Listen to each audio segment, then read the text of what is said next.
Hello students. आज के lecture में हम पढ़ेंगे जो हमने लास्ट टाइम पे आपको फार्मूले बताए, उन फार्मूलों पर बेस्ड न्यूमेरिकल्स किस तरह सॉल्व करते हैं। हम दो चार एग्जाम्पल लेकर बताते हैं कैसे कैसे न्यूमेरिकल में वैल्यू पुट करनी है और इसका क्या क्या मतलब है। ठीक है, तो आज हम कुछ न्यूमेरिकल सॉल्व करेंगे कुछ फार्मूलों पर बेस्ड। हमने अभी तक जो फार्मूले पढ़े वो कौन कौन से फार्मूले पढ़े। हमने जो फार्मूला पढ़ा, एक फार्मूला हमने पढ़ा वेव नंबर पर, वेव जो कैरेक्टरिस्टिक्स ऑफ वेव हैं उन पर पढ़ा, जैसे वेव नंबर। तो वेव नंबर बराबर इसको बोलते हैं न्यू बार इक्वल्स टू 1/λ। एक फार्मूला ये, इस पर न्यूमेरिकल आएंगे। उसके बाद आपका जो न्यू है, न्यू बराबर c/λ, एक ये formula characteristics of wave. New का मतलब फ्रीक्वेंसी ऑफ वेव, सी का मतलब वेलोसिटी ऑफ लाइट, लेमडा का मतलब वेवलेंथ। इस फार्मूले पर बेस्ड क्वेश्चन बनेगा। एक आपका है प्लैंक्स फार्मूला, E बराबर एच न्यू, इस फार्मूले पर क्वेश्चन बनेगा। E बराबर एच न्यू, न्यू बराबर c/λ, तो h इंटू c/λ, इस फार्मूले पर क्वेश्चन बनेगा। E का मतलब एनर्जी ऑफ रेडिएशन, H का मतलब प्लैंक्स कांस्टेंट, C का मतलब वेलोसिटी ऑफ लाइट, लेमडा का मतलब वेवलेंथ। H की वैल्यू फिक्स रहती है बच्चों, एक यूनिवर्सल कांस्टेंट है। इसकी वैल्यू है 6.626 इंटू 10⁻34 जूल सेकेंड, और C की वैल्यू होती है 3 इंटू 10⁸ मीटर पर सेकेंड। इस तरह से ये दोनों कांस्टेंट हैं, इनकी वैल्यू। इस पर फार्मूले पर बेस्ट क्वेश्चन बनेगा। और एक फार्मूला हमने आपको बताया फोटो इलेक्ट्रिक इफेक्ट पर, तो क्या फार्मूला था? E बराबर E0 प्लस काइनेटिक एनर्जी, ये फोटो इलेक्ट्रिक इफेक्ट का फार्मूला है। Photo electric effect last class में हमने आपको बताया था, लास्ट क्लास में। E बराबर E0 plus kinetic energy. E का मतलब है energy of incident light, E0 का मतलब है वर्क फंक्शन, और Ke का मतलब है काइनेटिक एनर्जी। तो E का फार्मूला होता था बच्चों h न्यू, और ये होता था h न्यू नॉट, और प्लस काइनेटिक एनर्जी का formula ½ mv²। h Planck's constant है, nu is the frequency of incident light, nu naught का मतलब है मिनिमम फ्रीक्वेंसी, जिसको बोलते हैं हम लोग थ्रेशोल्ड फ्रीक्वेंसी। न्यू नॉट का मतलब है थ्रेशोल्ड फ्रीक्वेंसी,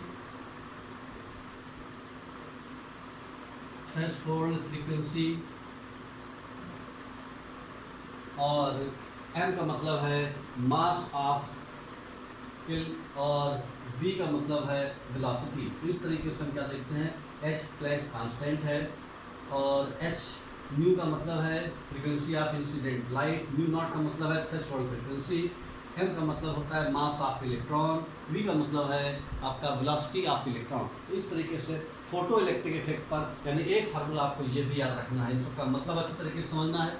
जब तक इनका मतलब आप नहीं समझ पाएंगे तब तक वैल्यू पुट नहीं कर पाएंगे ठीक से। तो यहाँ से ध्यान से रखना है आपको। किसी भी न्यूमेरिकल को सॉल्व करने के लिए बहुत ज़रूरी है कि फार्मूला पता होना चाहिए, फार्मूले में जो टर्म इस्तेमाल हुए हैं वो ठीक से पता होना चाहिए, और दूसरा यूनिट, किस यूनिट में वैल्यू रखनी है ये भी आपको अगर पता हो जाए तो फिर न्यूमेरिकल लगाने में कोई दिक्कत नहीं आती। इसके बाद बच्चों एक फार्मूला और है रिडबर्ग इक्वेशन का, इस पर भी बेस्ट न्यूमेरिकल होंगे। वो आपका फार्मूला है रिडबर्ग इक्वेशन। हमने लास्ट क्लास में बताया था। रिडबर्ग इक्वेशन क्या है? ये 1/λ बराबर new bar equals to r/z², और ये है 1/n1² माइनस 1/n2²। n1 का मतलब लोअर ऑर्बिट, n2 का मतलब हायर ऑर्बिट, z का मतलब है एटॉमिक नंबर, जो भी एलिमेंट दिया जाए। ये फार्मूला हाइड्रोजन और हाइड्रोजन लाइक स्पेसीज के लिए है। Z का मतलब एटॉमिक नंबर, R का मतलब रिडबर्ग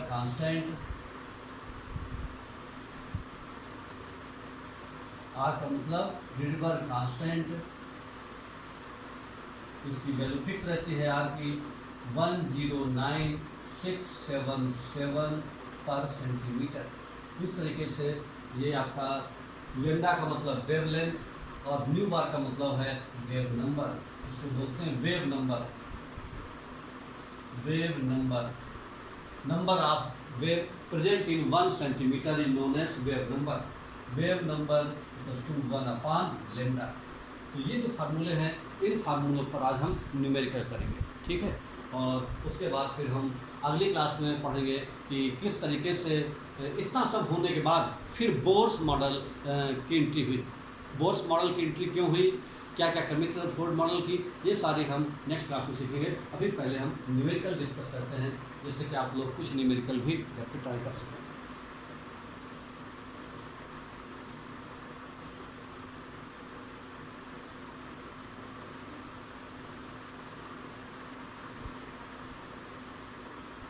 तो फर्स्ट क्वेश्चन है, yellow light emitted from a sodium lamp, yellow light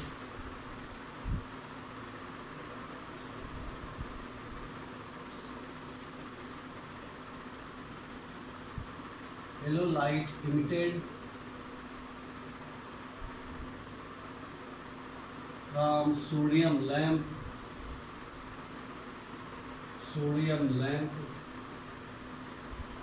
yellow light emitted from a sodium lamp has a wavelength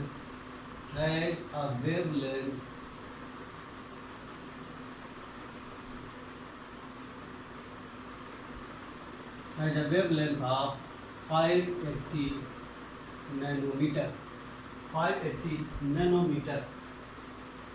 Calculate the frequency and wave number of this light. Calculate the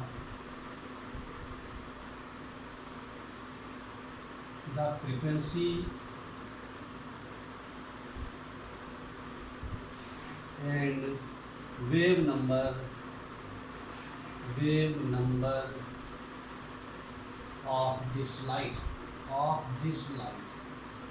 ये जो light है, इसका हमको frequency और wave number निकालना है। तो इसमें क्वेश्चन में क्या क्या दिया है, कह रहे हैं येलो लाइट है emitted from a sodium lamp से इमिट हो रही light has a wavelength of 580 nanometre. यानी वेवलेंथ दिया है, यानी वेवलेंथ का मतलब है जो वेवलेंथ को हम लेमडा से नोट करते हैं, और ये वैल्यू है 580 नैनोमीटर। तो नैनोमीटर का मतलब है 1 नैनोमीटर इक्वल्स टू 10 की पावर -9 मीटर। यानी हमको सही यूनिट में चेंज करना पड़ेगा। जो लेमडा है उसकी यूनिट हो जाएगी 580 इंटू 10 की पावर -9 मीटर। ये आपका लेमडा हमको पता होगा। Calculate the frequency and wave number, हमको फ्रीक्वेंसी निकालनी है। तो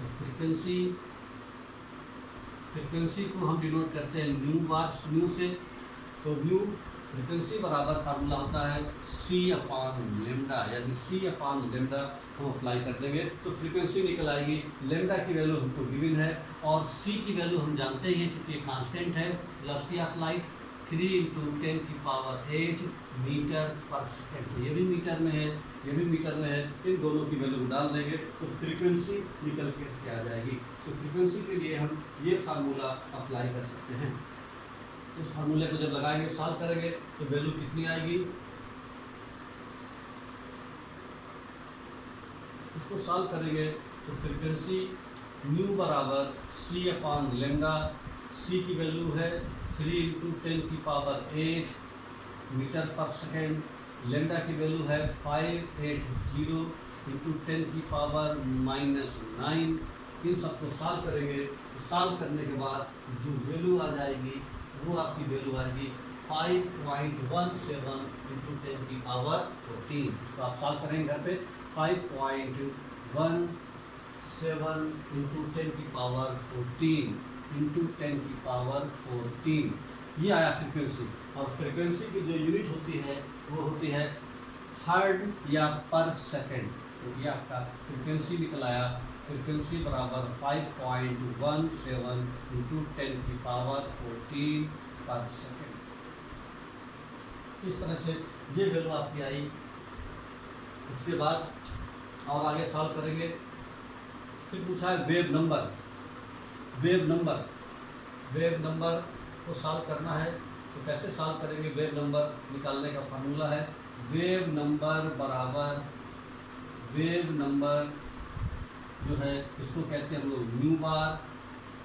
वेव नंबर बराबर 1 लेमडा। लेमडा की वैल्यू हमको दी है 580 इंटू 10⁻⁹।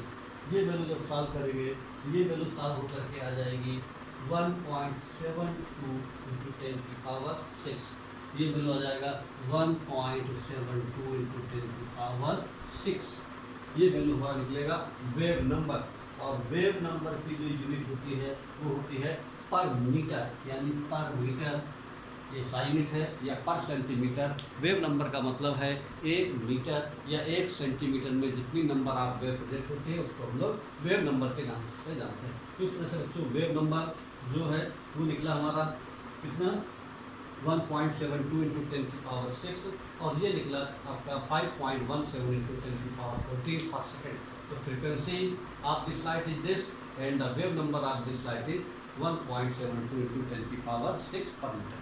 इस तरह से हमने एक फार्मूला लगाया और फार्मूला लगा करके इस क्वेश्चन को सॉल्व किया। अब हम अगला न्यूमेरिकल पढ़ेंगे उसी फार्मूले पर based. A certain radio station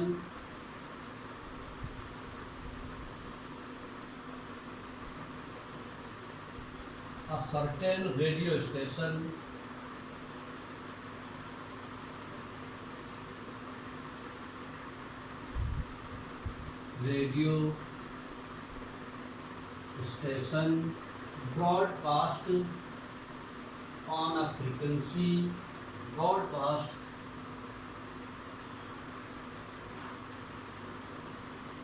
frequency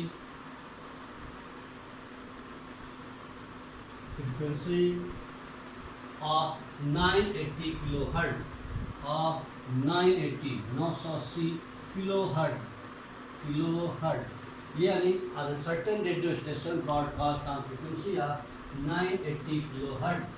What is the wavelength of electromagnetic radiation? What is the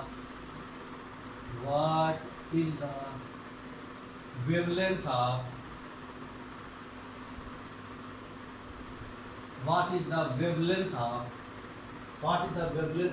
electromagnetic radiation broadcast by what is the wavelength of electromagnetic radiation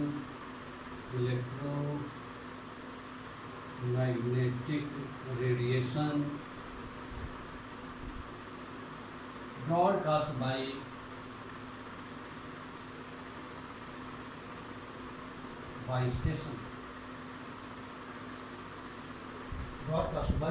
station. तो हमको ये निकालना है कि कितना इसका आपका वेवलेंथ है, ये कैलकुलेट करना है। तो सबसे पहले हमको वेवलेंथ निकालना है। तो वेवलेंथ का रिलेशन है और फ्रीक्वेंसी हमको ये दी हुई है। तो फ्रीक्वेंसी और वेवलेंथ का रिलेशन हमको पता ही है। फ्रीक्वेंसी बराबर c/λ। हमको लेमडा निकालना है और फ्रीक्वेंसी हमको दी हुई है और वेलोसिटी ऑफ लाइट हमको पता ही है। तो c की वैल्यू होती है 3 इंटू 10⁸ मीटर पर सेकेंड। और जबकि ये किलो हर्ट्ज में दिया है इसको पहले हर्ट्ज में चेंज करेंगे। 1 किलो हर्ट्ज बराबर 1000 हर्ट्ज और 1 हर्ट्ज बराबर 1 पर सेकेंड। इस तरीके से हम फ्रीक्वेंसी को हम चेंज कर लेंगे हर्ट्ज में और हर्ट्ज से चेंज कर देंगे इतने में। तो हमारा जो फ्रीक्वेंसी जो निकल के आ जाएगी तो फ्रीक्वेंसी की वैल्यू कितनी है बच्चों? फ्रीक्वेंसी हमको दी हुई है 980 इंटू 1000। ये हो गया हर्ट्ज में और एक हर्ट्ज का मतलब पर सेकेंड। तो ये हो गया हमारी वैल्यू 980 इंटू 1000 पर सेकेंड। ये वैल्यू आ गया हमारा फ्रीक्वेंसी। फ्रीक्वेंसी हमको पता है, वेलोसिटी ऑफ लाइट हमको पता है। इन दोनों की हेल्प से हम निकाल सकते हैं वेवलेंथ। तो कैसे निकालेंगे वेवलेंथ? बस इसको सॉल्व करना बाकी है, वैल्यू पुट करना केवल न्यूमेरिकल में। तो ये सवाल अभी छोटे छोटे सवाल हम सॉल्व करते हैं, फिर कठिन सवाल की ओर हम चलेंगे। तो इसमें क्या करना हमको फ्रीक्वेंसी दी हुई है और velocity of light the, lambda निकालना है। तो लेमडा बराबर हो जाएगा c/μ। c की वैल्यू है 3 इंटू 10⁸ और जो म्यू है उसकी वैल्यू है 9 98 इंटू 10 की पावर 4 लिख सकते हैं इसको। ये सॉल्व करेंगे तो यहाँ से हमने एक जीरो बाहर निकाल लिया, बल्कि दो जीरो, तो दो जीरो बाहर निकाल लिया। इसको लिख सकते हैं हम लोग 10 की पावर 6, और ये हो जाएगा 98 इंटू 10 की पावर 4। इसको सॉल्व करेंगे, ये हो जाएगा 300/98 इंटू 10 की पावर 2, ये आ जाएगा। और सॉल्व करेंगे, इसको डिवाइड करेंगे तो ये वैल्यू आ जाएगी अप्रॉक्सीमेट 3.06 इंटू 10 की पावर 2। इसको सॉल्व करेंगे तो ये बच्चों आ जाएगा 306 मीटर। ये निकल आया लेमडा की वैल्यू। तो इस तरीके से क्वेश्चन हमारा सॉल्व हुआ। लेमडा की वैल्यू हम निकाल सकते हैं इस फार्मूले के थ्रू, और हमने ये फार्मूला अप्लाई करके लेमडा की वैल्यू निकाली। लेमडा बराबर 306 nanometre, that is the answer. यही आंसर हो गया बच्चों, यही आंसर हो गया। इस तरीके से एक न्यूमेरिकल हमने किया। अब हम एक न्यूमेरिकल आपको करने के लिए देते हैं। एक न्यूमेरिकल आप बच्चों ट्राई करेंगे, इसका आंसर भी हमको पोस्ट करेंगे। न्यूमेरिकल है the wave range of the visible spectrum x tends the wavelength range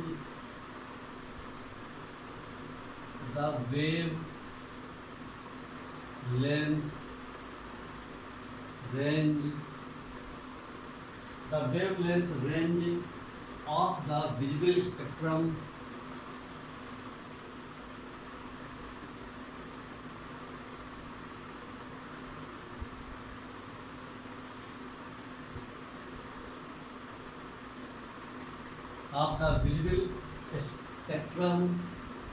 extends from violet to red.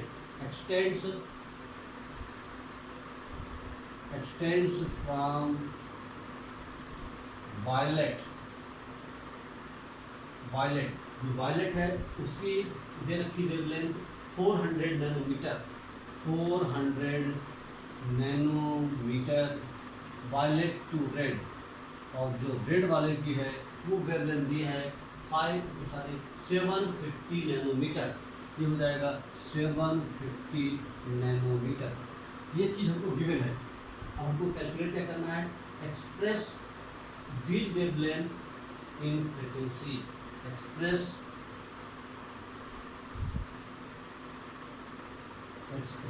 These wavelength in frequency.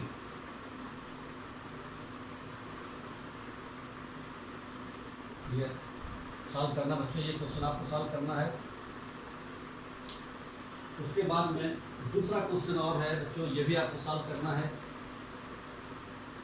Try करेंगे आप, जो नहीं आएगा तो पूछेंगे। क्वेश्चन है ये हमारे पास कि calculate the wavelength frequency and wave number. Calculate the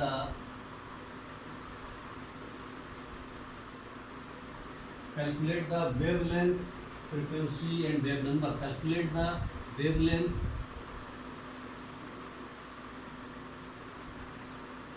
frequency and wave number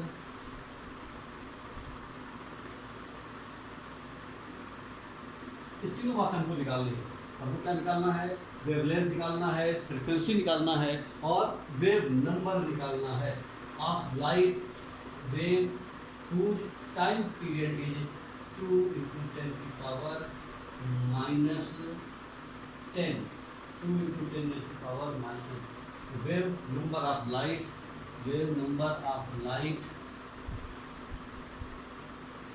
whose time period is 2 × 10⁻⁻⁻10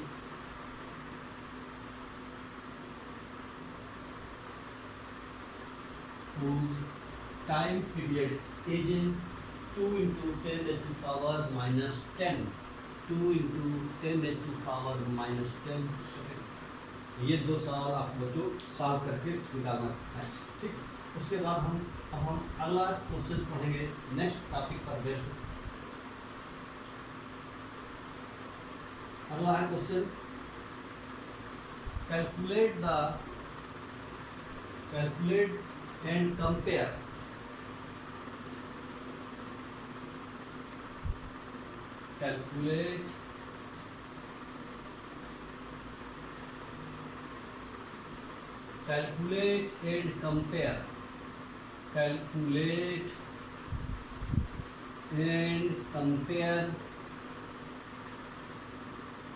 calculate and compare the energy of two radiation. Calculate and compare the energy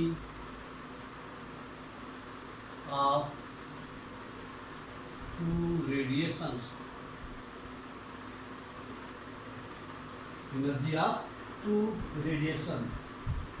One with a wavelength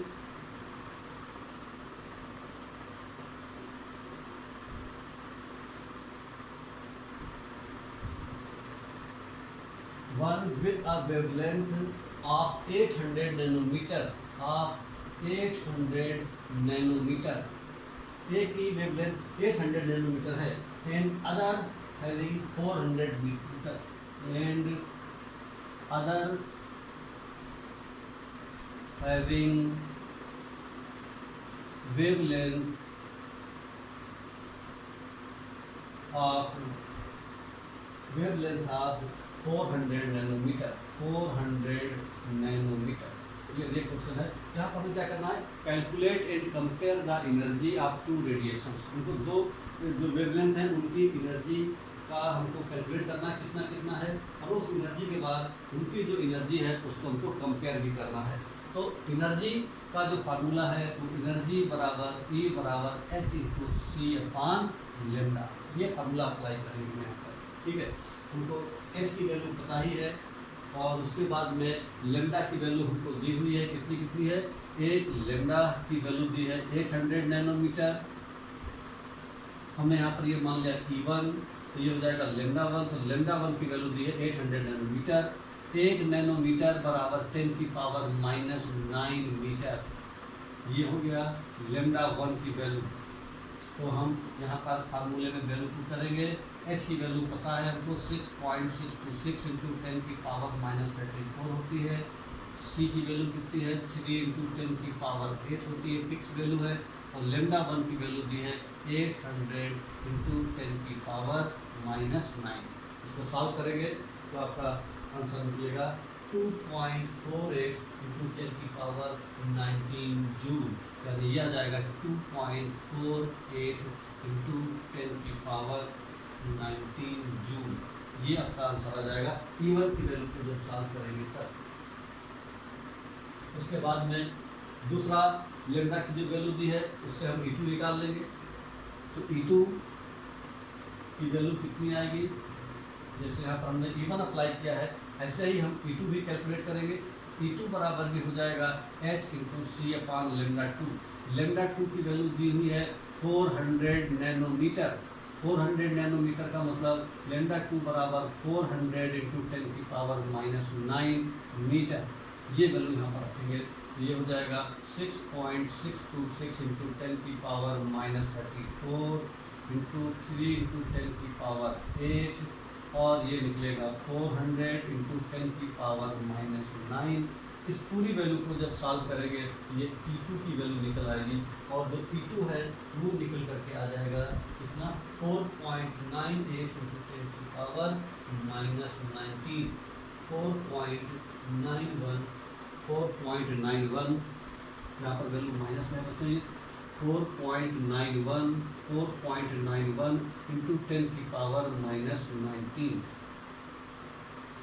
तो ये value हमारी निकली, एक 4.91 और एक value निकली हमारी 4.97 value है ये, 4.97 × 10⁻⁻19, और एक वैल्यू निकली हमारी 2.48 × 10⁻⁻19 जूल। तो ये इतनी निकली और ये इतनी निकली। तो हमारी E1 की वैल्यू निकल के आ गई इतनी, E2 की वैल्यू निकल के आ गई।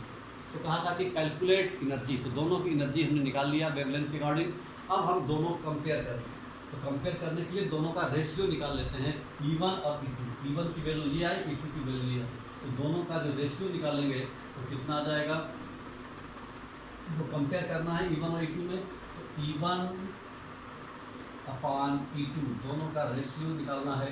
E1 की वैल्यू निकली है 2.48 इंटू 10 की पावर माइनस 19, इसकी वैल्यू निकली है 4.97 इंटू 10 की पावर माइनस 19 जूल। तो ये कैंसिल हो जाएगा, तो ये हमारा आ जाएगा 2 पॉइंट लगभग अप्रॉक्सीमेट, ये value E1 upon E2 equals to, ये वैल्यू लगभग इसका डबल है, ये अप्रॉक्सीमेट 1/2 आ जाएगा। इसको सॉल्व करेंगे तो ये आ जाएगा E2 बराबर 2E1, मतलब जो E2 की एनर्जी है वो E1 के कंपेरिजन में लगभग डबल है। इस तरीके से हम E1 और E2 का जो रेशियो निकालेंगे 1:2, E2 की वैल्यू आपकी 2 टाइम्स है 1 से E1 से। इस तरीके से ये आपका न्यूमेरिकल हुआ। उसके बाद बच्चों एक न्यूमेरिकल और है, उससे डिफरेंट तरीके का, ऐसे न्यूमेरिकल कैसे सॉल्व करते हैं, बहुत ही इंपॉर्टेंट न्यूमेरिकल है ये जो बोलने जा रहे हैं। वो क्या है, वो ये कह रहा है कि 100 watt bulb, 100 watt bulb, 100 watt bulb, 100 watt bulb emits electromagnetic light of wavelength 400 nanometer. A 100 watt bulb emits electromagnetic radiation,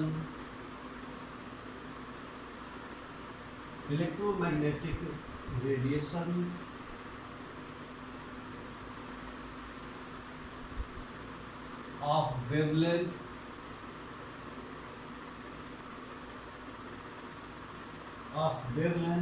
400 nanometer, 400 nanometer.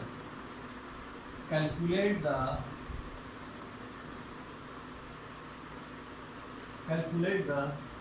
number of photons. Calculate the number of photons. Calculate the number of photons emitted per second.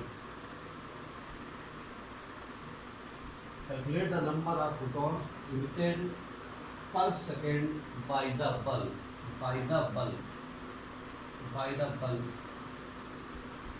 हमको ये question कहा गया है कि एक bulb है जो 100 वाट का है, इमिट्स इलेक्ट्रोमैग्नेटिक रेडिएशन, कुछ इलेक्ट्रोमैग्नेटिक रेडिएशन इमिट कर रहा है।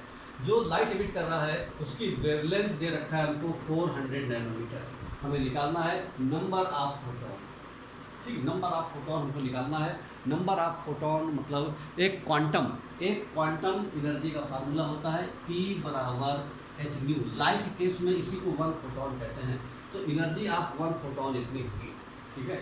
और जो बल्ब है उसकी कितनी कैपेसिटी है, तो बल्ब जो है कितना है 100 वाट का। तो सबसे पहले लिखेंगे हम लोग कि energy emitted by the bulb, पहले एनर्जी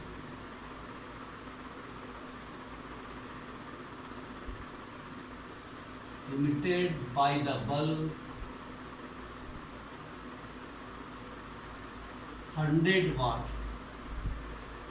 और 1 वाट बराबर 1 जूल पर सेकंड। तो यहाँ पर हो जाएगा, ये हो जाएगा आपका 100 जूल पर सेकंड। इसको हम लिख सकते हैं 100 जूल पर सेकंड। तो इस तरीके से energy emitted by the bulb 100 joule पर सेकंड, कितनी एनर्जी आपकी इमिट हो रही है। अब हमको निकालनी है एनर्जी ऑफ 1 फोटोन, बल्ब से कुल इतनी एनर्जी निकल रही है। अब कह रहे हैं कि जब इतनी एनर्जी निकल रही है तो फोटोन कितने निकल रहे हैं। सबसे पहले हमको पता होना चाहिए कि एक फोटोन की एनर्जी कितनी है। तो energy of 1 photon, energy of 1 photon, एक फोटोन की एनर्जी का फार्मूला है E = h न्यू। एक फोटोन की एनर्जी हम इस फार्मूले के थ्रू निकालेंगे, ठीक है बच्चों। तो एक फोटोन की एनर्जी निकालने का फार्मूला E बराबर h न्यू। न्यू बराबर आ जाएगा C/λ। C की वैल्यू 3 × 10⁸ और लेमडा ये है 400 नैनोमीटर। इसको हम चेंज करेंगे मीटर में और फिर ये वैल्यू यहाँ पर पुट कर देंगे। कितना आएगा एनर्जी बच्चों, एनर्जी ऑफ वन फोटोन हम कैलकुलेट करेंगे सबसे पहले। एनर्जी ऑफ वन फोटोन जो है वो है E बराबर एच न्यू, E बराबर एच न्यू, न्यू बराबर C अपॉन लेमडा, तो न्यू बराबर होता है C अपॉन लेमडा रहता है ये, और लेमडा की वैल्यू दे रखी है 400 नैनोमीटर, और 1 नैनोमीटर का मतलब होता है 400 इंटू 10 की पावर -9 मीटर। इसको और सॉल्व करें तो लेमडा बराबर 4 इंटू 10 की पावर -7 हो जाएगा मीटर। तो लेमडा की वैल्यू ये लेमडा की वैल्यू रख देंगे। एच की वैल्यू है 6.626 इंटू 10 की पावर -34, सी की वैल्यू 3 इंटू 10 की पावर 8, और लेमडा की वैल्यू है 4 इंटू 10 की पावर -7। ये वैल्यू है। इस तरीके से ये पूरी वैल्यू को जब हम सॉल्व करेंगे तो हमारा निकलेगा 4.965 इंटू 10 की पावर -19 जूल। 4.9, तो इसको हम सॉल्व करेंगे। कैसे सॉल्व करेंगे? इसको से मल्टीप्लाई करेंगे, 6.626 इंटू 3 का मल्टीप्लाई करेंगे, आप 4 से डिवाइड करेंगे। यहाँ पर -34 और 8 इसको ऊपर ले जाएंगे, ये हो जाएगा 10 की पावर -34 और +8, ये हो जाएगा नीचे अभी 10 की पावर -7 है ही, तो कितना बचेगा बच्चों? ये इसको मल्टीप्लाई करेंगे, 3 6 जा 18, कैरी ओवर 1, 3 2 जा 6 1 7, 3 6 जा 18, कैरी ओवर 1, 3 6 जा 18 1 19, ये वैल्यू निकली हमारी 19। क्लियर?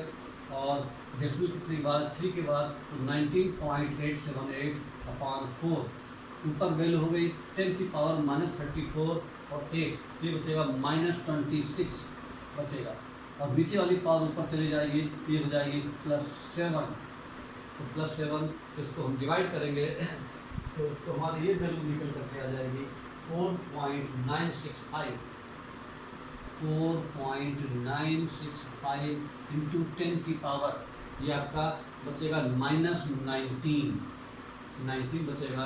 इस तरीके से एनर्जी की वैल्यू हमारी आ गई कितने जूल, यानी एक फोटोन की एनर्जी इतनी जूल है। अब एक फोटोन की एनर्जी इतनी जूल है तो हमें नंबर ऑफ फोटॉन्स पता करने हैं, यानी एक फोटोन इतनी एनर्जी इमिट कर रहा है, एक फोटोन के पास इतनी एनर्जी है, और जो बल्ब है वो टोटल कितनी एनर्जी इमिट कर रहा है? 100 जूल पर सेकेंड। तो हमें नंबर ऑफ फोटोन निकालने हैं, तो कैसे निकालेंगे हम लोग? इसको यूनिटरी मेथड से सॉल्व कर सकते हैं। व्हेन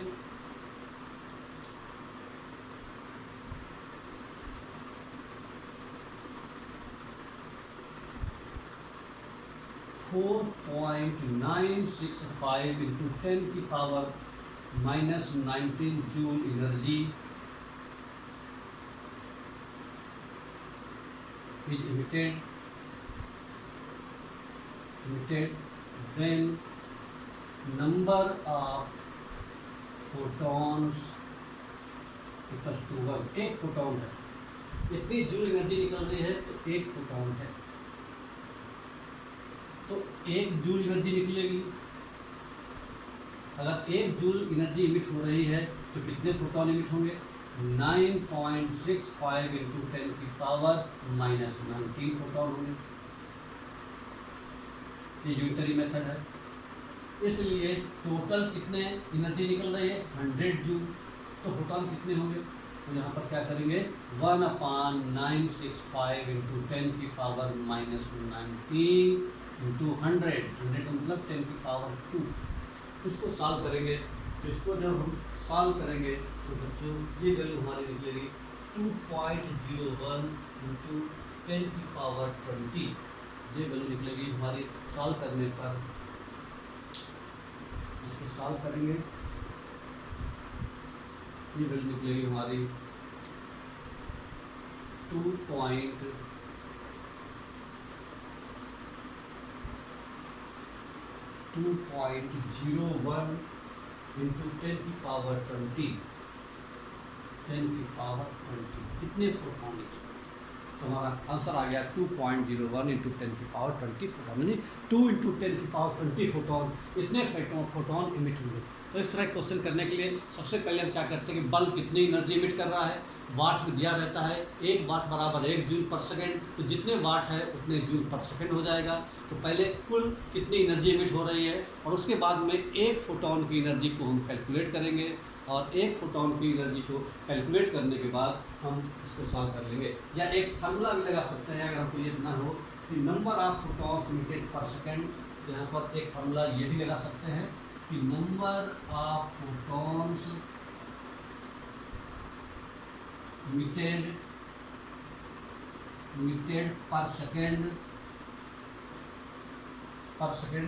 की टोटल एनर्जी, जितनी एनर्जी बल्ब से इमिट हो रही है, total energy upon energy of one photon,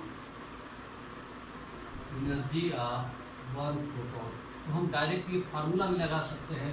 अगर हम यूनिटरी मेथड ना लगाना चाहें तो ये फार्मूला भी लगा सकते हैं। अगर फार्मूला ना याद हो तो इस तरह से यूनिटरी मेथड लगा करके भी हम सॉल्व कर सकते हैं। इस तरीके से कितने नंबर ऑफ फोटोन निकल रहे हैं ये कैलकुलेट करके हम बता सकते हैं। देखिए नोट कर लो। फिर उसके बाद हम अगला क्वेश्चन करने वाले हैं।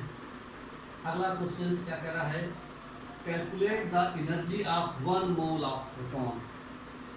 कैलकुलेट द एनर्जी, अब की हमको एनर्जी निकालनी है 1 मोल ऑफ फोटोन की।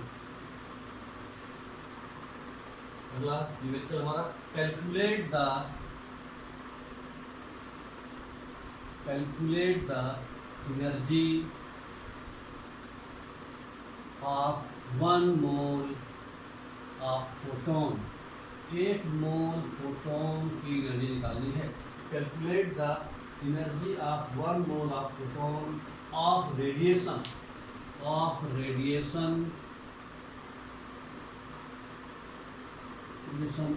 whose frequency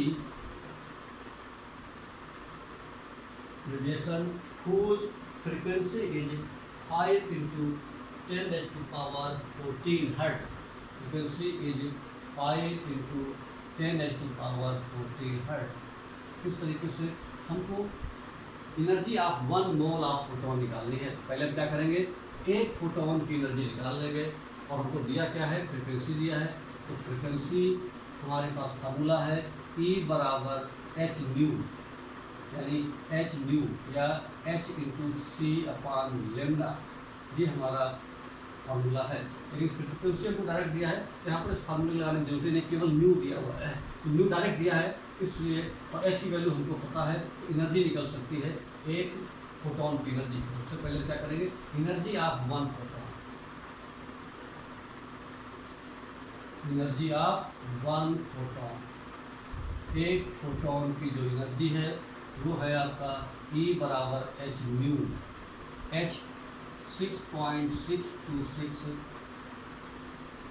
इंटू 10 की पावर -34, और न्यू का मतलब 5 इंटू 10 की पावर 14 हर्ट्ज या पर सेकेंड की बात होती है। तो इस तरीके से हम एनर्जी निकाल सकते हैं एक फोटोन की। ये हमारी वैल्यू कितनी आएगी, 3.313 इंटू 10 की पावर -19। ये होगा वैल्यू 3.313 इंटू 10 की power -19 joule.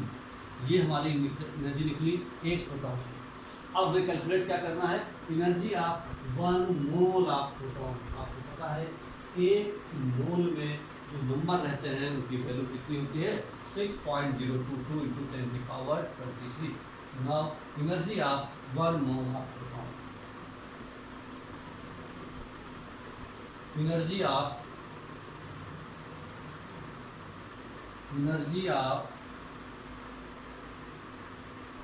1 mole of photon, 1 mole of photon.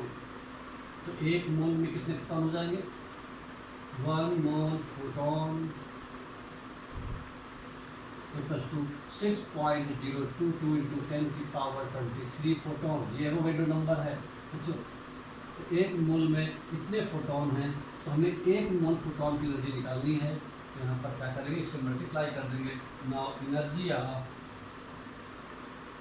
1 mole photon एक फोटोन की एनर्जी है 3.313 इंटू 10 की पावर -19 इंटू 6.022 इंटू 10 की पावर 23। इन दोनों को हम साथ करेंगे तो हमारा आंसर आ जाएगा 199.51 किलो जूल। ठीक है, ये हमारी वैल्यू आ जाएगी 199.51। ये वैल्यू आएगी हमारी मल्टीप्लाई करने पर 199.51 इंटू 10 की पावर 3 जूल, जूल पर मोल, 10 की पावर 3 जूल पर मोल। ये जूल पर मोल, ये हमारा आंसर आ जाएगा।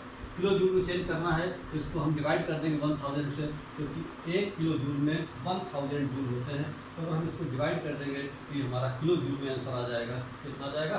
आंसर आ जाएगा हमारा, इसी को लिख सकते हैं हम लोग 199.5 किलो जूल पर मोल। इस तरीके से ये हमारा क्वेश्चन सॉल्व हुआ और ये हमारा आंसर आ गया। उसके बाद बच्चों अब हम कुछ और दूसरी कैटेगरी के सवाल लगाते हैं। फोटो इलेक्ट्रिक इफेक्ट पर बेस्ड, फोटो इलेक्ट्रिक इफेक्ट पर बेस्ड सवाल अब हम करेंगे इसमें।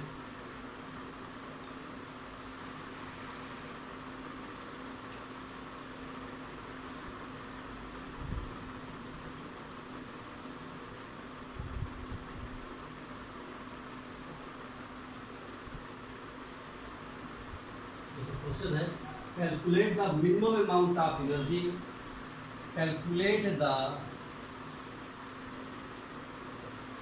Minimum amount of energy, calculate the minimum amount of energy. Minimum amount of energy निकालना, इसको बोलते हैं लोग threshold energy.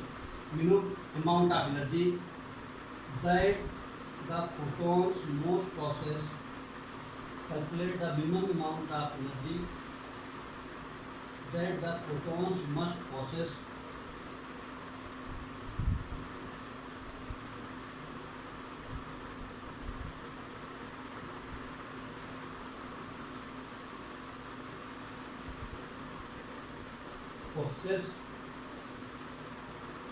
to eject electrons from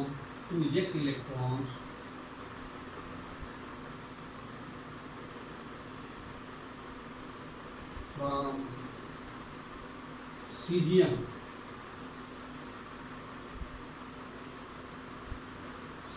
Cs from cesium metal is from cesium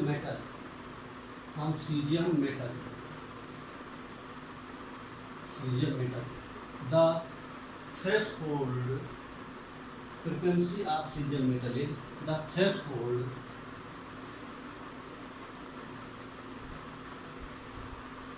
frequency of cesium metal is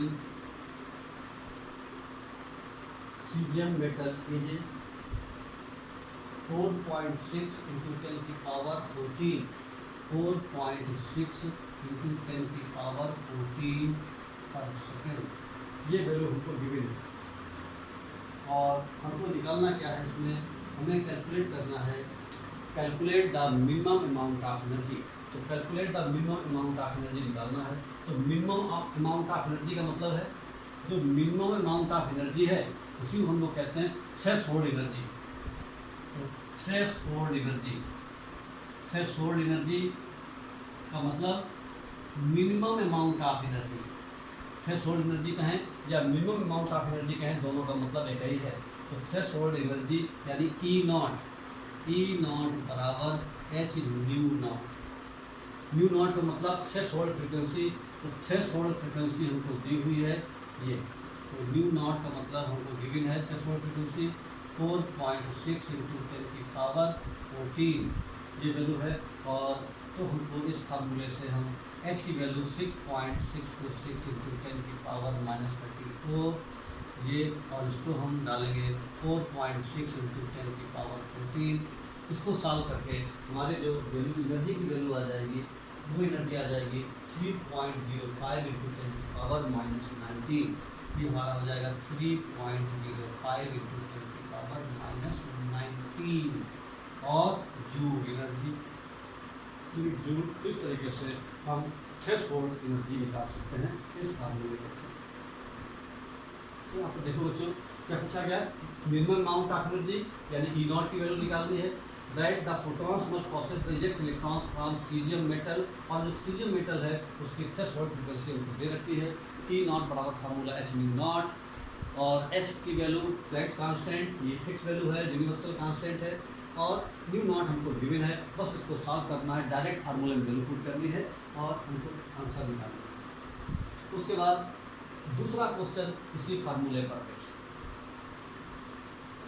photo electric effect वाला जो concept है उसी concept पर अब एक दूसरा क्वेश्चन करने जा रहे हैं। क्वेश्चन कह रहा है calculate the kinetic energy of the ejected electron. Calculate the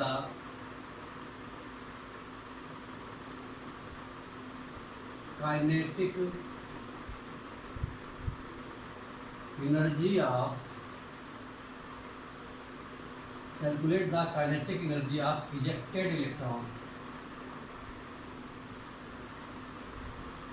Calculate the kinetic energy of ejected electron when ultraviolet radiation of frequency, when ultraviolet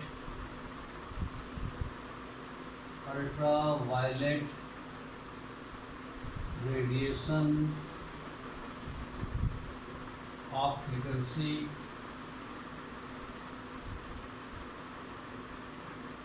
when ultraviolet radiation of frequency 1.6 into 10 to the power 15, 1.6 into 10 to the power 15, ये आपका frequency दिया हुआ है 1.6 into 10 to the power 15, ये है frequency पर second.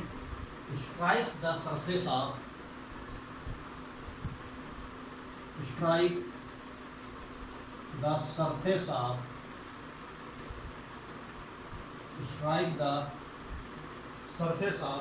strikes the surface of potassium metal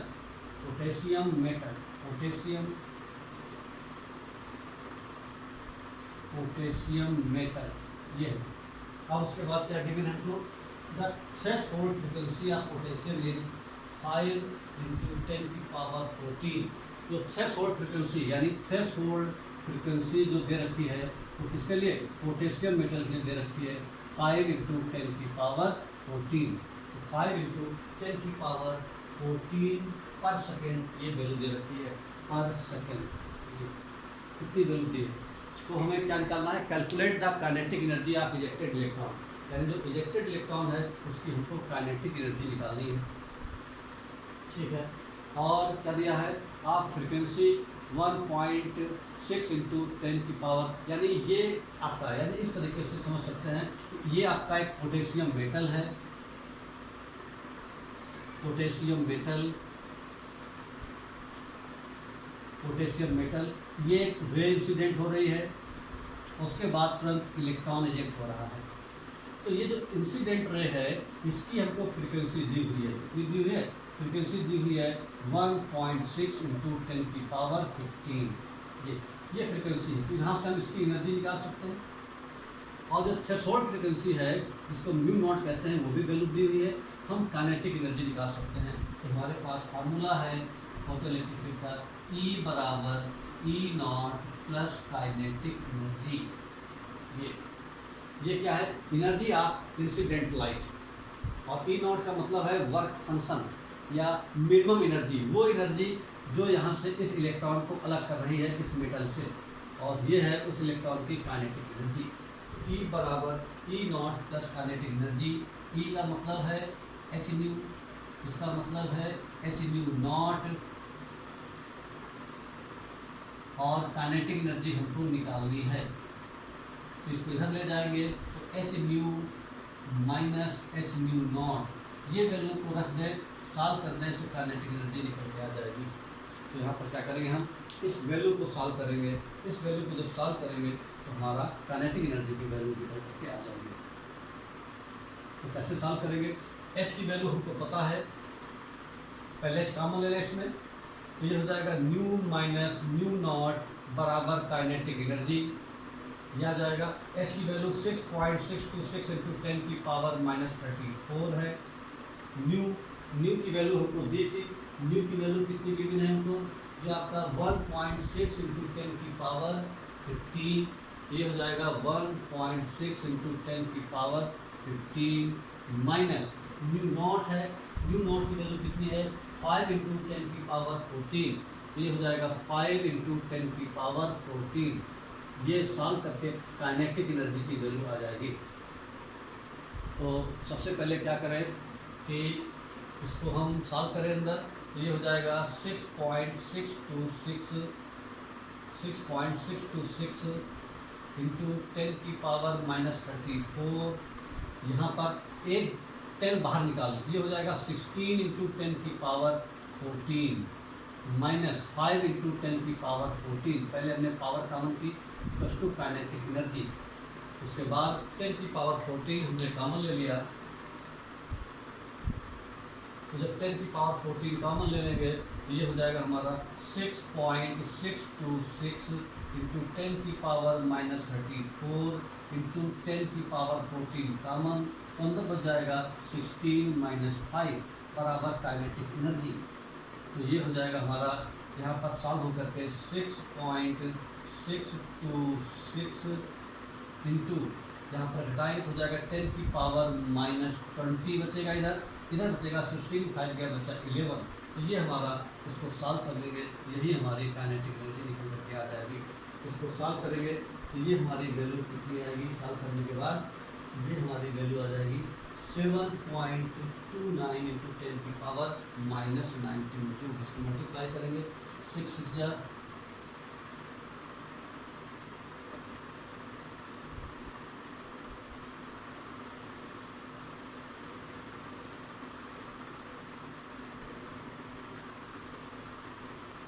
ये value आ गई इंटू 10 की पावर -20, ये हमारा आ गया काइनेटिक एनर्जी। ये 72.88, ये हमारा आंसर आ गया 72.88। ठीक, इसको हम ये भी लिख सकते हैं आगे कि 7.288 इंटू 10 की पावर -19 काइनेटिक एनर्जी, और इसको चाहे लिख सकते हैं 7.29 इंटू 10 की पावर -19 बराबर काइनेटिक एनर्जी जूल बराबर काइनेटिक एनर्जी। तो ये हमारा आंसर आ गया कि भाई जो काइनेटिक एनर्जी निकलेगी उसकी वैल्यू होगी 7.29 इंटू 10 की पावर -19 जूल।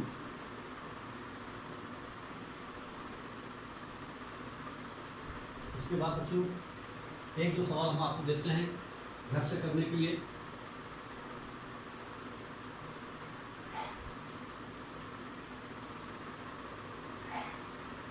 वो ये है, क्वेश्चन है when light of wavelength when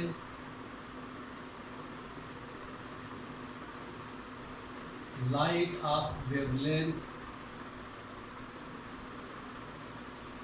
when light of wavelength 470 nanometer 470 nanometer falls on the surface falls on the surface of potassium metal of potassium metal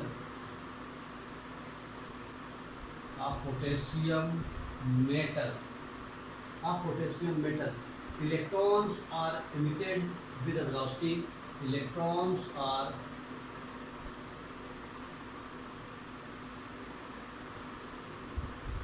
emitted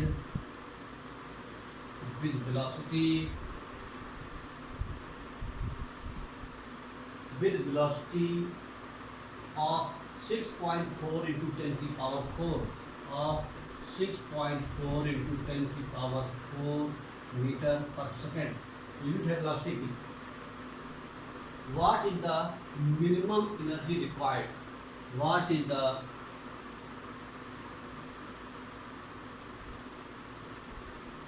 minimum what is the minimum energy required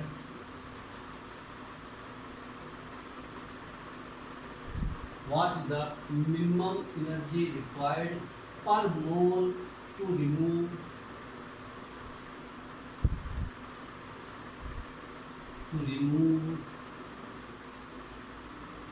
per mole to remove an electron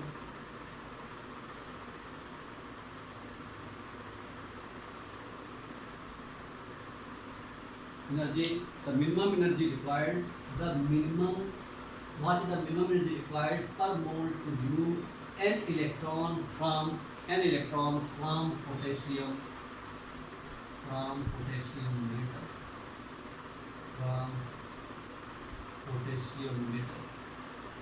बच्चों ये question आपको solve करना है, पढ़ो ध्यान से। When light of wavelength 470 nanometre, हमको wavelength दिया है, falls on the surface of potassium metal, यानी पोटेशियम मेटल पर वो लाइट स्ट्राइक करती है, इलेक्ट्रॉन्स आर इमिटेड, तुरंत इलेक्ट्रॉन इजेक्ट होता है, और जो इलेक्ट्रॉन इजेक्ट होता है उसकी वेलोसिटी इतनी है। What is the minimum energy required, minimum energy required का मतलब क्या निकालना है, ई नॉट की वैल्यू कैलकुलेट करनी है, ई नॉट पर मोल टू रिमूव, पर मोल के लिए निकालना है, remove an electron from potassium metal. तो बच्चों इसको सॉल्व करिए, सभी बच्चे इसको सॉल्व करेंगे, ट्राई जरूर करेंगे, ठीक नहीं आएगा तो कोई बात नहीं, पूछेंगे हम, उसके बाद में इसका सॉल्यूशन बताएंगे, पहले आप इसको ट्राई करेंगे, क्योंकि ज़रूरी है जितना ज़्यादा से ज़्यादा आप खुद ट्राई करोगे उतना ज़्यादा आपके लिए अच्छा रहेगा। यानी आप जब ट्राई करते हो तो उसमें बहुत सारा दिमाग लगाते हो, क्वेश्चन को पढ़ते हो, लिखते हो वैल्यू, उसके बाद में सॉल्व करते हो, आंसर या तो आएगा या फिर नहीं आएगा, नहीं आए तो कोई बात नहीं, लेकिन आपको ट्राई करना है, पहले आप ट्राई करेंगे फिर पूछेंगे, बिना ट्राई किए पूछना ठीक नहीं है।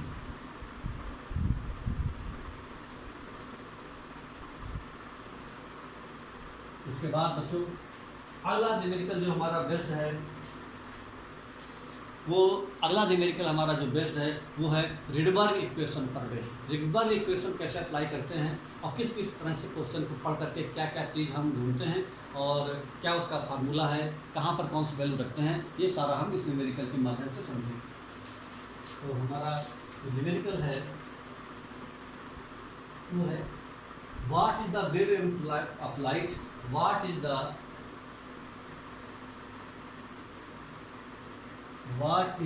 wavelength of light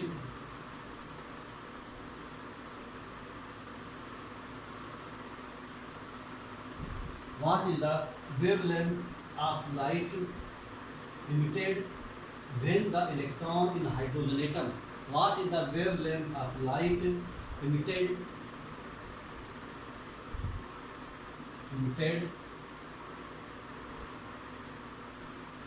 when the electrons in hydrogen, when the electrons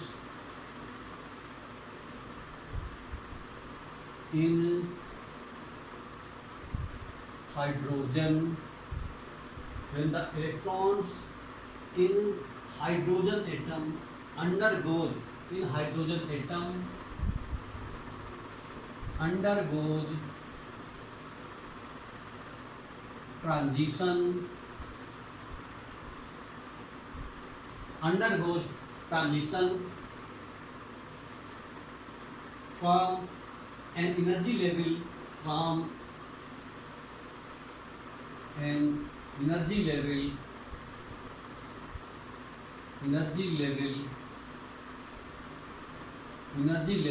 with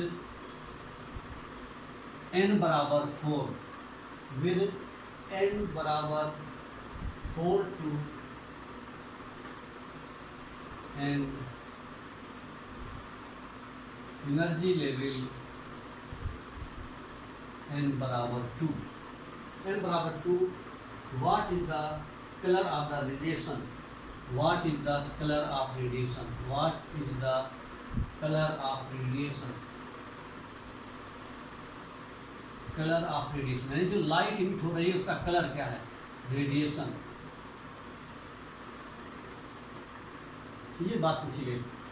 देखिए ध्यान से क्वेश्चन क्या कहा गया, what is the wavelength of light, what is the wavelength of light, यानी हमको लाइट की वेवलेंथ निकालनी है emitted when the electrons in the hydrogen atom undergo transition from an energy level with n बराबर 4 to n बराबर 2। यानी electron fourth orbit से second orbit में जंप कर रहा है। जो इलेक्ट्रॉन है वो हाइड्रोजन एटम में कहाँ कर रहा है, फोर्थ ऑर्बिट से सेकंड ऑर्बिट में इलेक्ट्रॉन जंप कर रहा है। तो हमें वेवलेंथ निकालनी है और what is the colour of radiation, यानी रेडिएशन का कलर, जो लाइट इमिट हो रही है उसका कलर क्या है। तो इसका मतलब कलर पूछा गया है, तो इसका मतलब ये है ये विजिबल रीजन में होना चाहिए, क्योंकि कलर तभी दिखाई पड़ता है जब कोई लाइट विजिबल रीजन में होती है। और विजिबल रीजन क्या होता है, विब्ग्योर, यानी ये VIBGYOR, विब्ग्योर। इसका मतलब है कि अगर कलर पूछा जा रहा है तो जो लाइट का वेवलेंथ है उसकी वैल्यू 400 से 760 नैनोमीटर के बीच में होनी चाहिए। अगर इसके बीच में नहीं है तो हमें लाइट का कलर दिखाई नहीं पड़ेगा। अगर वेवलेंथ की वैल्यू 400 नैनोमीटर से कम है, यानी जो वायलेट कलर की वेवलेंथ से कम है, तो ऐसे रीजन को हम कहेंगे अल्ट्रा वायलेट रीजन।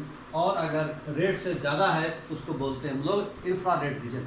तो इसका मतलब इंफ्रारेड रीजन और अल्ट्रा वायलेट रीजन दोनों ही विजिबल रीजन में नहीं आते। इसका मतलब ये है कि कलर अगर पूछा गया है तो इसका मतलब अगर इनके बीच में अगर वेवलेंथ आएगी तभी कलर शो होगा। अगर मान लीजिए लेम्डा की वैल्यू 400 नैनोमीटर से कम आ जाए, मान लो आ जाएगी 350 नैनोमीटर, तो इस बात का मतलब हम लिख देंगे नो कलर, यानी no colour show this radiation, यानी ये रेडिएशन कोई कलर शो नहीं कर रहा है। ठीक है, तो निकाल कर देखने में पता चलेगा कि मतलब ये कलर शो कर रहा है या शो नहीं कर रहा है। तो सबसे पहले हमको क्या निकालना है, वेवलेंथ। तो सबसे पहले हम फार्मूला लगाएंगे, बहुत सा फार्मूला लगेगा यहाँ पर फार्मूला लगेगा रिडबर्ग इक्वेशन 1 लेम्डा। लेम्डा हमको निकालना है, फार्मूला होता है RZ square 1/N1 square minus 1/N2 square. ये फार्मूला अप्लाई करना है, इसको बोलते हैं हम लोग रिडबर्ग इक्वेशन के नाम से जानते हैं। लेम्डा का मतलब है वेवलेंथ,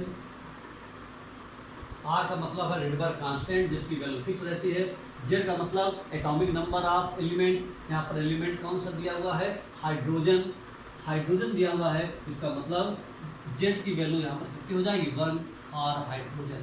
हाइड्रोजन के लिए Z की वैल्यू 1 है।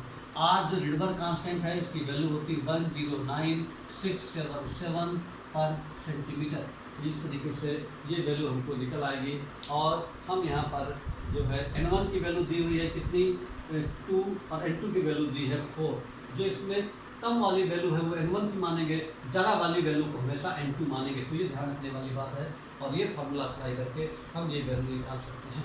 तो यहाँ पर हमें क्या निकालना है बच्चों, लेम्डा निकालना है। इलेक्ट्रॉन जंप कर रहा है 4 ऑर्बिट से सेकंड ऑर्बिट में, 4 से सेकंड में जंप कर रहा है। इसका मतलब कि हमें लेम्डा की वैल्यू कैलकुलेट करना है। 1 लेम्डा बराबर 109,677, आपका Z1 का स्क्वायर क्योंकि हाइड्रोजन एटम है, 1/2 का स्क्वायर माइनस 1/4 का स्क्वायर, ये वैल्यू आ गई हमारी। तो 1 लेम्डा बराबर 109,677 इंटू 1 यही रहेगा, 1/2 का स्क्वायर 1/4, 1 माइनस 16, 4 का स्क्वायर 16, 4 और 16 का एलसीएम 16, 4 4 जा 16 माइनस किया जाएगा 1, ये आपका आ जाएगा 3 समथिंग करके। तो ये 3/16, इसको जो है हम सॉल्व करेंगे तो ये हो जाएगा हमारा 1 लेम्डा बराबर 109,677 और यहाँ पर हो जाएगा 3/16 ये वैल्यू। इसको सॉल्व करेंगे, इसको जब सॉल्व करेंगे तो लेम्डा की वैल्यू आ जाएगी, तो कितनी आ जाएगी 486 इंटू 10 की पावर -9। इसको सॉल्व करेंगे, सॉल्व कैसे करेंगे, सॉल्व करने के लिए लेम्डा निकालना हमको, 1 लेम्डा नहीं निकालना है। तो क्या करेंगे, ये हो जाएगा आपका लेम्डा बराबर हो जाएगा, क्रॉस मल्टीप्लाई करेंगे यहाँ पर इसका इसमें, इसका इसमें, तो ये हो जाएगा आपका लेम्डा बराबर हो जाएगा 16 ये हो जाएगा 109,677 इंटू 3। इसको सॉल्व करेंगे, तो सॉल्व करने के लिए ये हमारा सॉल्व करेंगे तो पूरी जो लेम्डा की वैल्यू आ जाएगी सॉल्व करने पर, ये वैल्यू आ जाएगी आपका 4.86 इंटू 10 की पावर -9, 4.86 86 इंटू 10⁻⁹ मीटर, ये वैल्यू आ जाएगी। इसको सॉल्व करने पर सेंटीमीटर की वैल्यू, सेंटीमीटर आ जाएगा हमारा 9 मीटर। इसको और आगे सॉल्व करेंगे, ये हो जाएगा हमारा 486, पॉइंट नहीं बन गया पर 486, तो हमारा आंसर आ जाएगा 486, पॉइंट नहीं रहेगा यहाँ पर, तो आंसर आ जाएगा 486 नैनोमीटर। यहाँ पर ध्यान रखना, हमने यूनिट चेंज की हुई है। जब ये हम सॉल्व करेंगे लेमडा, ये हमारा निकलेगा सेंटीमीटर में, क्योंकि हमने जो यहाँ पर जो हमने वैल्यू ली हुई है आर की, वो आर की वैल्यू है 109677 पर सेंटीमीटर ऐसा, तो ये हमारा आंसर सेंटीमीटर में निकलेगा लेमडा की वैल्यू। उस सेंटीमीटर की वैल्यू को पहले चेंज करेंगे मीटर में, 100 से डिवाइड करके, तब हो जाएगा मीटर में। और हमको पता है 1 नैनोमीटर बराबर 10⁻⁹ मीटर, ये निकला है 486 इंटू 10⁻⁹, तो आंसर आ जाएगा हमारा लेमडा बराबर 486 नैनोमीटर। तो इसको सॉल्व करेंगे, जो दिक्कत हो सॉल्व करने पर, जो सॉल्यूशन में जो प्रॉब्लम ना आए तो उसको आप पूछ सकते हो, और फ़ोन करके या ग्रुप में डाल करके, तो इस तरीके से आप पहले सॉल्व करेंगे। मैथमेटिकल पोर्शन है ये, अगर नहीं समझ आता है तो आप उसको पूछ सकते हैं। उसके बाद बच्चों एक क्वेश्चन हम और करेंगे इसको सॉल्व करने के लिए, फिर बाकी क्वेश्चन आप करेंगे। आपको जो असाइनमेंट्स मिले हुए हैं उसमें छांट के इस टॉपिक पर बेस्ट क्वेश्चन करेंगे। सारे क्वेश्चन अभी नहीं करेंगे, क्योंकि जब तक चैप्टर कंप्लीट नहीं होता है तब तक सारे क्वेश्चन नहीं करेंगे। आप उन सब टॉपिक जो हैं उन पे क्वेश्चन को छांट के करेंगे। जैसे हमने फोटो इलेक्ट्रिक इफेक्ट बताया, रिडवर्क कांस्टेंट वाला बताया, या वेव की कैरेक्टरिस्टिक्स बताया, या जो आपका प्लैंक्स वाला इक्वेशन है E बराबर hν वाला, उस पर बेस्ड न्यूमेरिकल ही अभी पेपर सॉल्व करेंगे। और सबसे पहले आपके पास जो टेक्स्ट बुक है उसके पहले सबसे क्वेश्चन सॉल्व करें टेक्स्ट बुक पे, क्योंकि हमें सबसे पहले आसान क्वेश्चन करने हैं, फिर धीमे धीमे कठिन क्वेश्चन की ओर बढ़ना है। एकदम से कठिन क्वेश्चन लगाओगे तो आपको नहीं आएंगे और आपके अंदर फ्रस्ट्रेशन आ सकता है। इससे पहले आसान क्वेश्चन लगाएं, एक एक करके धीमे धीमे सीढ़ी चढ़ें ऊपर। पहले हम टेक्स्ट बुक के क्वेश्चन लगाएं, एनसीईआरटी के क्वेश्चन लगाएं, आपका या स्टेट बोर्ड बुक है उसके क्वेश्चन लगाएं। फिर जब वो क्वेश्चन आने लगे पहले उन पर फोकस करें, और जब वो क्वेश्चन आ जाएं तो फिर हम आगे बढ़ते जाएं। जब आप टेक्स्ट बुक के क्वेश्चन सॉल्व करेंगे तो आप देखेंगे कि आपको करीबन 50% क्वेश्चंस जो आपको असाइनमेंट्स या डीपीपी मिली है वो आने लगेंगे। फिर उसके बाद जो 50% रेस्ट क्वेश्चन है उसको तब लगाएंगे तो हमारा दो काम एक साथ हो जाएंगे। बोर्ड की जो क्वेश्चंस हैं, टेक्स्ट बुक है, वो भी क्वेश्चंस तैयार हो जाएंगे, और साथ में कंपटीशन पॉइंट ऑफ व्यू भी हमको बेस मिल जाएगा। फिर आगे डिफरेंट क्वेश्चंस लगाते जाएंगे, क्योंकि उसमें तो बहुत सारे क्वेश्चंस हैं असाइनमेंट में, डीपीपी में, फिर उसको लगाते रहेंगे। लेकिन सबसे पहले बेसिक जरूर लगाना है, बेसिक का कोई क्वेश्चन रह ना जाए, इसलिए टेक्स्ट बुक का एक एक क्वेश्चन आपको लगाना है। नहीं आता है तो फिर आप मुझसे पूछिए। अगला क्वेश्चन है बच्चों, what transition in hydrogen spectrum, what transition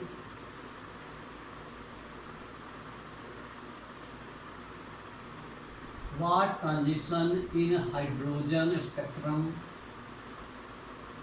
hydrogen spectrum what transition in hydrogen spectrum would have the same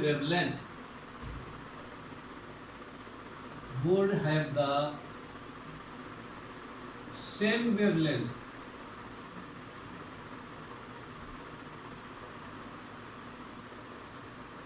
same wavelength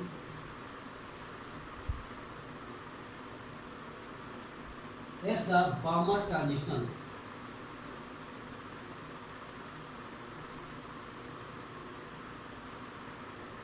Balmer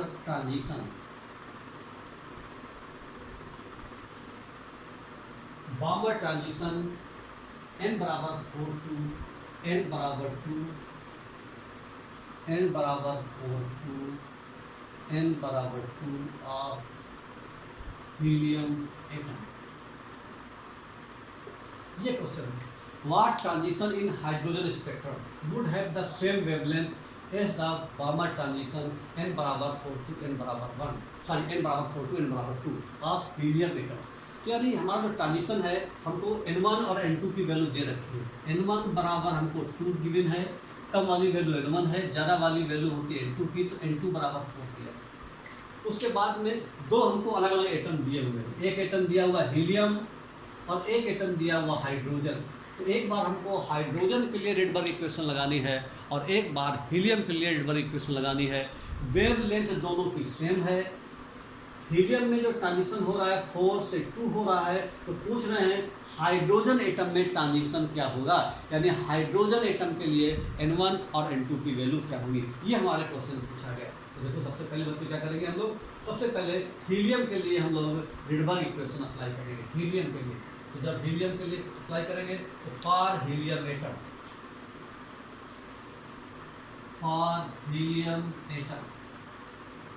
तो हीलियम एटम के लिए फॉर्मूला लगेगा 1/λ बराबर R Z square. Z square, यहाँ जेड की value कितनी है, Z equals to 2 for helium. Z का मतलब एटॉमिक नंबर, तो एटॉमिक नंबर हाइड्रोजन हीलियम का 2 देता है, तो 2 का स्क्वायर ये हो गया 1/N1। N1 कितना है 2 का स्क्वायर माइनस 1/N2 4 का स्क्वायर। ये हम सॉल्व करेंगे। तो सबसे पहले जब सॉल्व करेंगे तो उसकी वैल्यू क्या आएगी बच्चों, सबसे पहले जब इसको हम सॉल्व करेंगे तो यहाँ पर आपका 1/λ की वैल्यू आ जाएगी निकल करके 1/λ बराबर आर, जेड का मतलब 2 का स्क्वायर 4 इंटू 1/2 का स्क्वायर 4 माइनस 1/4 का स्क्वायर 16। फिर हमने क्या किया 16 एलसीएम ले लिया, तो 4 4 जा 16, यहाँ पर आ जाएगा 4, 16 1 जा 16, यहाँ पर आ जाएगा 1। तो बच्चों ये आ जाएगा 1/λ बराबर आर इंटू 4 इंटू 3/16 आ गया। 4 से काट दिया तो ये आ गया आपका 3/4R।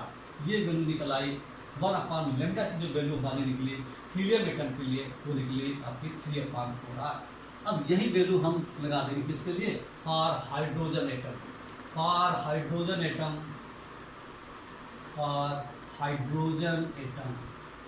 अब हम हाइड्रोजन एटम के लिए लगाएंगे। अरे पूछा ट्रांजिशन कहाँ से कहाँ हो रहा है, N1 और N2 की वैल्यू निकालने के लिए बोला है बच्चों। तो 1/λ बराबर आर जेड स्क्वायर, हाइड्रोजन का जो जेड की वैल्यू 1 है फॉर हाइड्रोजन एटम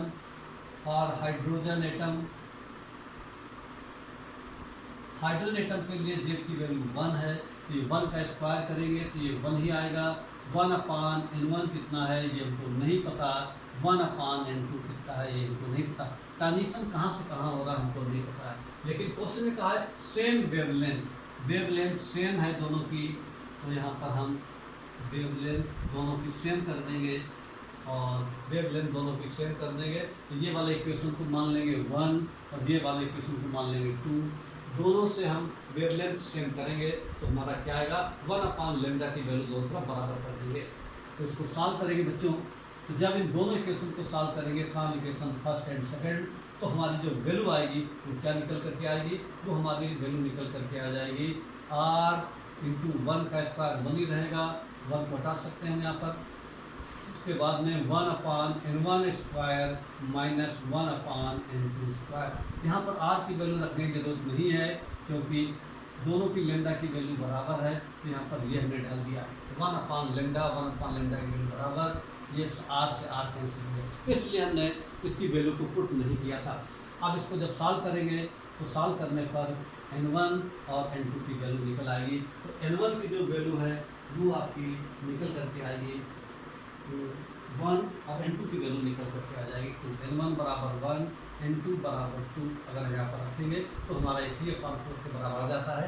इसका मतलब ये हिट एंड ट्रायल से सॉल्व करेंगे तो आसान रहेगा, वैसे सॉल्व करेंगे तो काफ़ी टफ हो जाएगा। कैसे सॉल्व करेंगे, हमको 3/4 लाना है, तो अगर हमने N1 की वैल्यू 1 रखा, N2 की वैल्यू हमने 2 रखा, तो 2 का स्क्वायर हो जाएगा 4, तो ये हो जाएगा सॉल्व करेंगे तो 4 माइनस 1 यानी 3/4 आ गया। यानी 3/4 जिन वैल्यू रखने से आ जाए इसका मतलब N और N2 की वैल्यू वही हुई। इसका मतलब ये हुआ कि हाइड्रोजन स्पेक्ट्रम में जो ट्रांजिशन है वो कहाँ हो रहा है, सेकेंड ऑर्बिट से फर्स्ट ऑर्बिट में इलेक्ट्रॉन जंप कर रहा है। तो ठीक बच्चों, तो इस तरह से जो हमने आज कुछ न्यूमेरिकल बताए, सारे न्यूमेरिकल बता पाना पॉसिबल नहीं है।